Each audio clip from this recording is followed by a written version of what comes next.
Starlets walipoteza mechi yao ya kirafiki dhidi ya Ivory Coast jana usiku jijini Abidjan. Starlets walipigwa mabao mawili kwa nunge na wenyeji hao kwenye mechi yao ya pili ya kirafiki.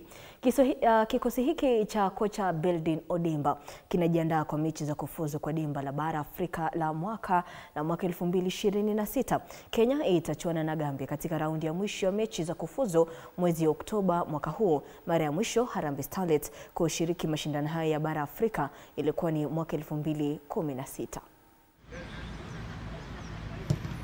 Hizi friendlies kwa sisi zinatusaidia ile kwa pamoja na ile compactness ya, kwa sababu tunaenda kwa zile qualifications, inatusaidia kwa pamoja na tutrain pamoja, tukue kimoja, yani ndio ile qualification ikuwe rahisi. To the fans tunaweza sema tu asante kwa support yenye wametupatia, tunashukuru sana. Ni one of the best friendlies, ni team iko highly ranked than us.